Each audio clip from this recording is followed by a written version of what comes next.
Hey guys, what is up and welcome back to my channel. This is Mackenzie, and as you have seen by the title, we are jumping into spooky season strong on this channel, and today we are going to be reading some real Skinwalker encounters. So if you are unfamiliar with the whole lore of a Skinwalker, I will give you a brief rundown. I've done a little bit of research, but obviously I'm not a professional, so if I'm wrong, feel free to let me know in the comments down below. But basically, in the Navajo culture, Skinwalkers are said to be former medicine men or witches that have since gained the ability to take on the shape of any animal that it wants as long as it's wearing the skin of that animal. So hence the term Skinwalkers. Now, from what I've heard, it is bad luck to even just say the name of a Skinwalker out loud because they say that it sort of draws the Skinwalkers towards you. It hears its name and it starts coming. So hopefully I'm not gonna find myself in a bad situation after I film this video. But yeah, that's enough rambling. So go get yourselves a snack, go curl up under a blanket, go get yourselves a friend to listen to these with, and let's dive right in.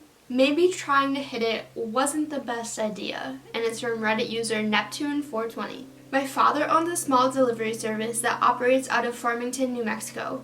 We mostly deliver small packages out to the middle of nowhere that are too much of a hassle for the larger companies to bother with. My dad is the only employee, and we have a few pickup trucks and a trailer. One day, we got a delivery out to Window Rock, Arizona on the Navajo Reservation, about 2 hours from Farmington. My dad gets the call for the job while he is chilling with his Navajo friend, Travis, and his girlfriend. Travis mentions how he's got family in Window Rock that he hasn't seen in ages and suggests they go with him. I was about 6 or 7 at the time, and it was the summertime, so Dad decides we'll go down together. He can do his delivery really quick, and then Travis can see his family, and then we can go check out the Window Rock, a big rock face with a large hole in it that goes to the other side. Pretty cool.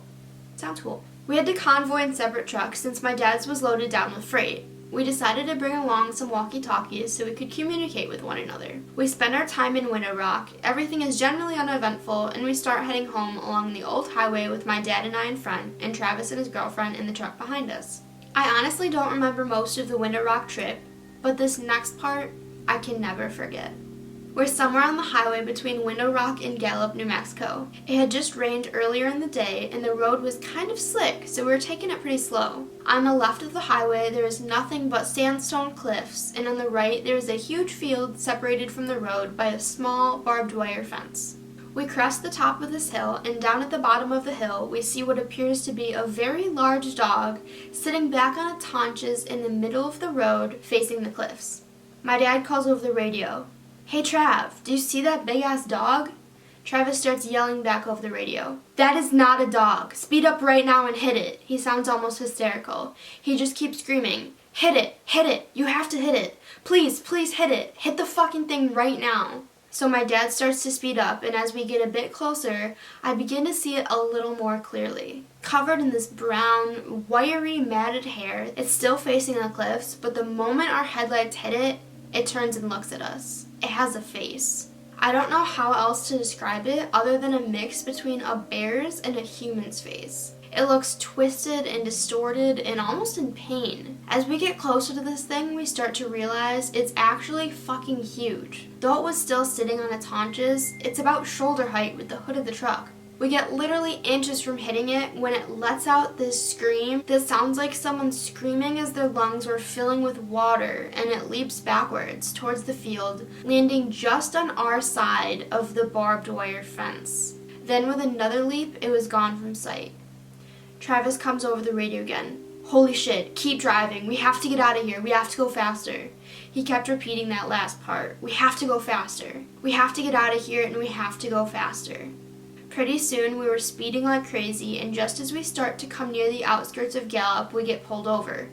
Travis pulls his truck over with us. Naturally, this makes the cop, a Navajo man himself, very on edge, and he immediately asks why Travis felt the need to pull over as well. Travis says, "We just saw a Skinwalker a few miles back, and it's been following us." The officer immediately turns white, stammers something about a verbal warning, gets in his car, and takes off. We do the same. We didn't see anything else that night, but when we got home, Travis refused to let us leave without taking some kind of Navajo totem thing that was supposed to keep it away. Oh my god, could you imagine that you're just driving and all of a sudden you see a freaking like huge ass wolf thing covered in blood and its screams sound like its lungs are filled with water? Like, these stories aren't too crazy, but the fact that they're all true just makes it like so unnerving. I don't know how to explain it. I literally just keep getting goosebumps and I need more wine. The next story is called Tap Tap at the Window. This one is from Navajo_Joe. I was a kid when this happened. My uncle and I were finishing up chopping and gathering firewood for my grandmother before it was getting dark. Driving back on a dirt road at about 30 miles per hour, give or take, I had this awful sense of being watched. Before I could turn to look out my window, my uncle quickly shouted, "Don't." I completely froze. My heart felt like it was beating out of my chest and then completely stopped when I heard a tap, tap on my window. My uncle sped up and was loudly praying in my native language. I didn't know what was going on, and I thought it was over till our truck suddenly dipped from the bed. My uncle then started saying, "Look at me, don't turn away, just keep looking at me," over and over. Then I heard it again. Tap, tap. But from the window behind me. It was getting harder for me to breathe and I wanted to cry. A minute or two passed and the truck dipped again. My uncle looked around and sighed. It was quiet besides the truck and the road. He looked at me and said, "We will ask your father to do a prayer in the morning, so the evil will forget our faces." I remember curling up on the seat and just staring at the radio watching the time, listening to my uncle sing an old prayer so we got to my grandmother's house. I called my uncle because I had a nightmare about that night. We talked about it for a bit and he said, "I didn't see faces, just eyes, like brake lights you see on the road. It was watching you." Before hanging up, I tried joking with him about it. "Why didn't you just step on the brake when it was in the back?" No laughter, just a pause. Because it wasn't alone. Okay, that one got to me. I don't know if you can see this, but literally I have tears in my eyes. That one really got to me.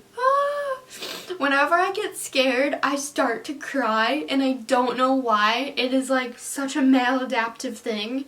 I'm getting really creeped out. You guys can't see because there's a little light, but it's literally just like pitch black dark in my room. Ooh, because it wasn't alone. Oh my god. Okay, the next story is called Don't Get Off the Bus, from Reddit user Iron_Jesus. I love these Reddit names. This one is a little bit longer. Anybody that has been on the Navajo reservation has either probably heard of some creepy things or has experienced some pretty creepy things, namely skinwalkers. I've only seen one. Here's my story. I come from a small town in northern Arizona that's sandwiched between the Paiute Reservation to the north and the U.S.'s largest Navajo reservation to the south. So yeah, it sounds like most of these stories take place near like the Midwest region. I'm assuming obviously because like there's a lot more Navajo reservations closer to the Mexico border, and I'm totally okay with that. I'm totally okay with living on the East Coast, not having any skinwalkers near me, hopefully, if I'm not attracting them by repeating their name over and over like a dumbass. But anyways, my high school being so small, an A1 high school that has on average 80 students enrolled every year, always had to travel about 5 to 10 hours one way to play another high school in any sport. Jeez, I wouldn't fucking play sports. This means that we traveled a lot on the Navajo res. And we also usually stayed at hotels when we would head out to play and come home in the morning. But this trip was a little bit different. I remember the basketball coach saying that the school didn't have enough money to put up the teams in a hotel that trip, so we were going to be on the road for a total of about 12 hours. I was the only male senior to play basketball that season. I thought I just heard something outside. I'm freaking myself out. We had just got done playing our game and headed home on our bus, Big Blue. We were headed out and it wasn't long, about 2 hours of driving before we entered the res. By this time, everyone was asleep, with it being about 2 in the morning. When we had crossed the res's border, I noticed the bus driver had sped up and was now going about 85 miles an hour. I thought this was a little weird because he never exceeded the speed limit, at least not in my high school career. For some reason, I couldn't fall asleep like the rest of my teammates, and I just sat at the back of the bus, staring out at the desolate desert landscape that was lit up by the full moon. "That's your first mistake, sir," As I looked out, I could see a figure running towards the bus at an angle of pursuit. Here's the goosebumps. And keeping up with the bus at 85 miles an hour. As the figure got closer, I saw that it was a humanoid form. As a matter of fact, it looked exactly like a human, only that the face was painted half black and half white with glowing eyes. Glowing eyes like a rabbit's eyes reflecting light from a spotlight. I immediately thought, holy crap, it's a skinwalker. The skinwalker ran up to the edge of the road and just kept pace with the bus, hurdling sagebrush and rocks while staring at me. After I made eye contact with the thing, I could not look away. It was as if something was holding my head and eyes in place. The skinwalker just smiled at me, with this inhuman smile that went ear to ear, showing crooked, yellow pointed teeth. I felt like I was going to throw up, and I was panicking through the whole ordeal. The skinwalker started to crumple down onto all fours, still keeping up with the bus. I could see his bones crack and reform. Hair started appearing all over the skinwalker's body, and in about 3 seconds, he was now a coyote, and it ran back off into the desert, out of view. As soon as it was gone, I ran to the onboard bathroom and puked a mixture of food and blood.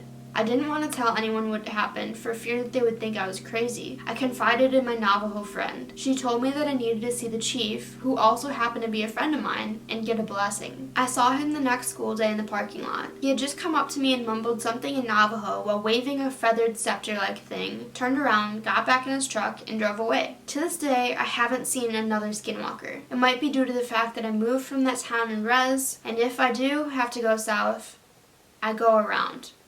Way around. Again, like, could you fucking imagine you just minding your own business at 2 in the morning, you just finished up your little basketball game, you look out the window in the fucking desert, and there is a human keeping pace with you at 85 miles an hour, and then you puke fucking blood. I don't think I could recover from that. I don't know why I chose to do this by myself, because now I'm terrified. Help. If you don't get another video from me after this, you'll know they found me. I really shouldn't joke about that. Okay. Next story. Stay away from the ruins of the Inquisition. From Reddit user JibbyJM1. This all happened about 5 years ago. One night, a few of my friends decided after a night of hanging out that we'd go on an adventure at about 3 a.m. Your first mistake. We took a ride about 50 miles to this old Spanish ruin in New Mexico that was once the seat of the Inquisition. So we jumped the front gate to the place and started exploring. One of my friends brought a flute with him. Why the fuck do you have a flute? And started playing it. And about 30 seconds into his mediocre playing, I like how we just had to bash him in this too. Like, it was okay. It was mediocre. Something started screaming really, really loud on the tops of the long destroyed walls of the place. It was going from wall to wall really quick, screaming the most blood-curdling scream you've ever imagined. We hopped the fuck out of there. One of my friends pissed his pants and drove for a few hours to Bandelier National Monument, where we planned to camp out for the rest of the weekend. We got to Bandelier at probably like 6 or 7 in the morning and set up our camp. After a few hours just talking about what the hell had happened at the rooms, I went to take a piss, probably only like 300 or so feet from our camp. This is where everything starts getting a little fuzzy. I remember seeing 2 dust devils coming my way, and when I turned around again, 2 of my friends were there, and they were motioning me to follow them. I couldn't help but to follow them, like I was being pulled behind them in shackles. I followed them for what seemed like 10 or 15 minutes, and then I snapped out of it. These weren't my friends. They had bright red hair with my friends' faces and cat eyes. Both of these friends were brunette. I stopped walking and they looked at me with probably the most terrifying gaze I've ever seen. Monsters in movies were nothing compared to this. I turned around and ran as fast as I could back the way I came from. After like 5 minutes of a full sprint, I got back to that rock that I pissed at and found our camp. Everyone was still there, still sitting around talking, and didn't even notice that I was gone. Nice friends, you're gone for like 15-20 minutes and don't even fucking notice. I told them what happened with the lookalike skinwalkers, and we packed up everything and left, probably within like 10 minutes, and got the hell back to Albuquerque. So, from my limited experience researching skinwalkers, I think this one was actually a Wendigo because I read, and I could be wrong, I read that skinwalkers can only take the form of other animals, but Wendigos can take on like a human form. So that's what I think this one was. And if you guys want me to tell more stories about Wendigos next week, let me know, like this video, and I will definitely do so. Okay, we'll do like one or two more. This one is called Convinced I Saw a Skinwalker from Reddit user Nordic Alchemist. As many of you might already know, many Navajo people, including my own family, are very reluctant to speak about skinwalkers because it is believed to attract their attention. Fucking great.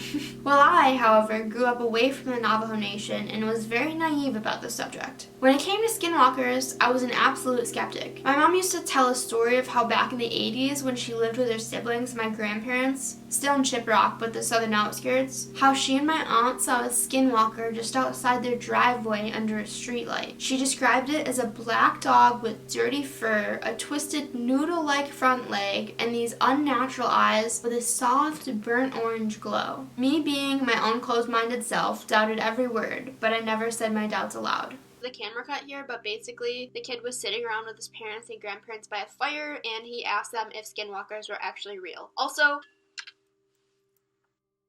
look at my shirt. You shouldn't be speaking about that, my grandmother said with almost a disturbed yell in her voice. So she and my grandfather both decided to go to bed. After being scolded by my mom, one of my aunts chimes in with a very cautious tone and says, "Oh, they're real, all right.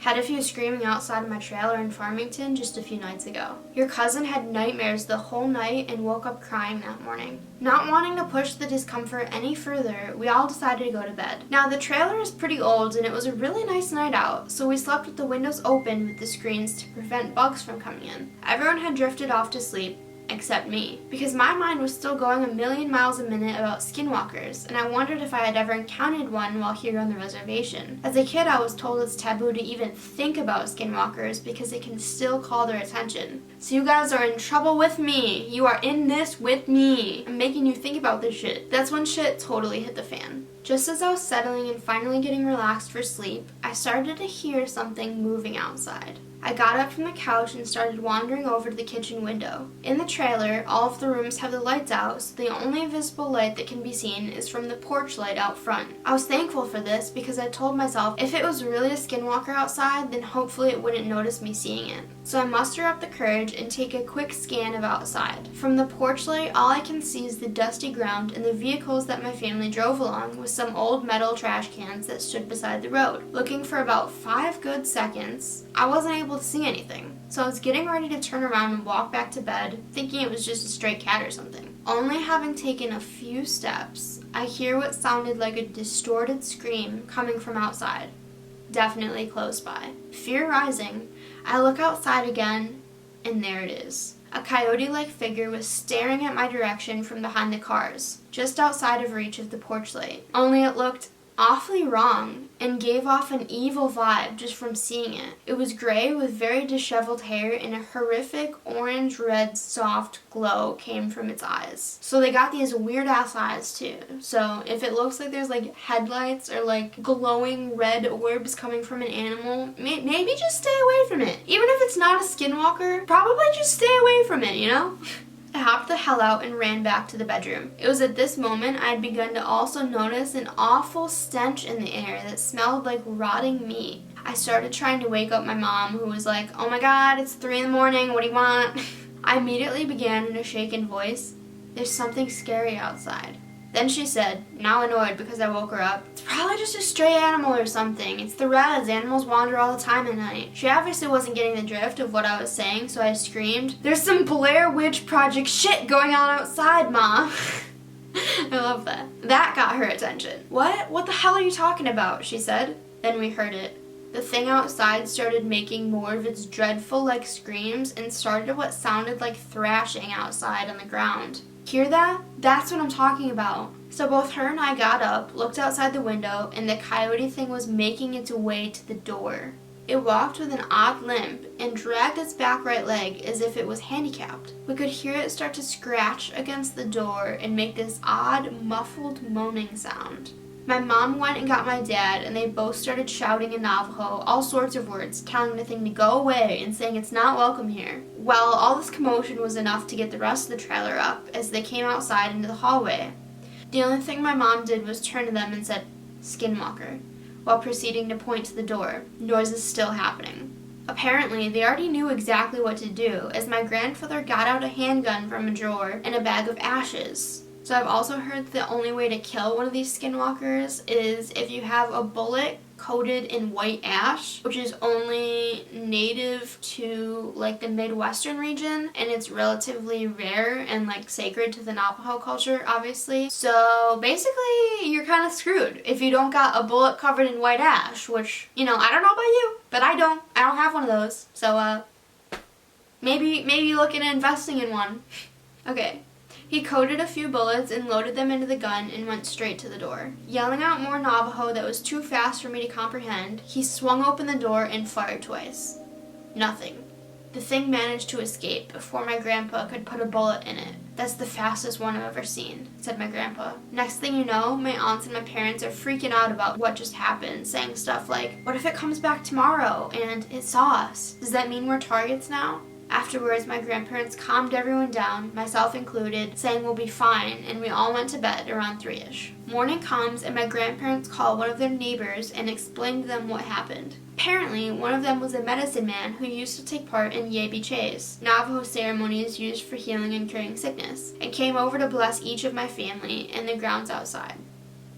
I don't think they can come inside. I just got so scared. I just got a notification on my phone and it just scared the fucking shit out of me. You know, I don't think they can come inside because this one was like clawing at the door, but obviously there was nothing stopping it from just like walking in and being like, "Hey, what's up, y'all? I'm here to finna kill you."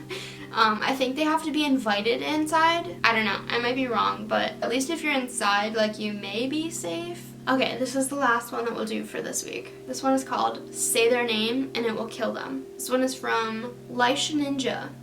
We live in a rural community on the Navajo reservation. My aunt and her 2 brothers were home alone when my grandparents had left for the evening to attend a chapter house meeting. They were in the house, and like many people from the reservation, they didn't have electricity. It had been dark outside for about an hour, and my aunt and my uncles were getting ready for bed. Outside, they heard noises, as if someone was moving things around outside.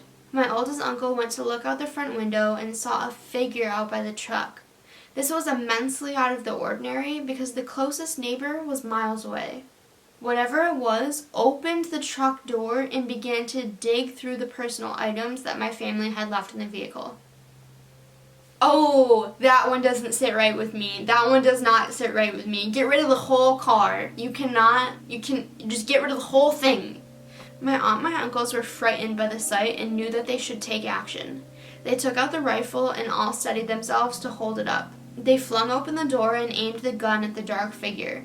The figure turned and started to walk towards them, totally unfazed by the weapon. My uncle pulled the trigger, but nothing happened. Oh my god, I'm gonna cry. Something is just looking dead at you and walking towards you, just like cool and collected while you fucking fire a gun at it. No, thank you. The figure drew closer and my aunt began to smell something like a rotting corpse. It was so strong it made her gag. My uncle continued to pull the trigger with no luck, and the figure came closer and closer. Off in the distance, headlights were coming up the road. My grandparents were returning. The figure looked towards the light and started to move away and tucked itself behind a tree near the house. My oldest uncle ran towards the truck with the gun. My grandfather got out of the car and my uncle pointed to the tree. The thing was poking out its head to observe what they were doing. My grandfather ran into the house and over to the stove and grabbed a handful of ashes and rubbed over the gun and placed an ash-covered bullet into the chamber. He knows what to do. He walked out onto the porch and fired toward the tree. Whatever the thing was didn't expect the gun to go off. The gunshot echoed and the dark figure began running. My grandma chased my aunt inside and my uncles and my grandfather went after it. I would not go after it. No. That seems like the thing that you do not want to do. Run away. Please do not run towards it. There weren't many roads or paths, so as my grandfather and uncles chased after the figure, the truck was bouncing and the headlights were not fixed on one particular spot. My uncle swears that whenever the headlights would hit the figure, he saw a woman, and not only that, whoever it was running on all fours like a bear. My grandfather eventually stopped the truck as they neared the ditch that drops about 20 feet. He got out and began to yell in Navajo. My uncle says that he was yelling about a local woman. He yelled that he wasn't scared and that he knew it was her and to leave his family alone. A few days passed and there was news that the woman that my grandfather was yelling about had passed away. I've always been told that if you know who the Skinwalker is, say their name and it will kill them. Okay, so as long as you know the Skinwalker personally, it's all good. Just call him out. Be like, hey, Joseph, what's up? You dead now. You finna die now.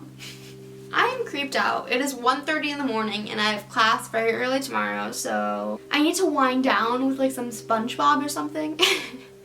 I don't know, let me know in the comments if I'm the only one who does this, but like whenever I like finish a scary movie or whatever, I always have to put on something chill to like gain my composure back afterwards because I get very freaked out and I like will have nightmares about it. I'm glad that this is just a story because when I see scary movies, like the images of the scary shit just like burn themselves into my brain and I cannot forget them. So at least this is just a story. Okay guys, that is all I have for today. If you liked this video at all or if it creeped you out even a little bit, be sure to give it a big like down below. It really helps us creators out, and don't forget to subscribe. I can do more of these scary story ones if you guys like. Like I said, I can do one about the Wendigos or something like that, but I hope you guys sleep well tonight. Don't let the Skinwalkers come and bite. And as always, do not forget to stay smiling. Peace!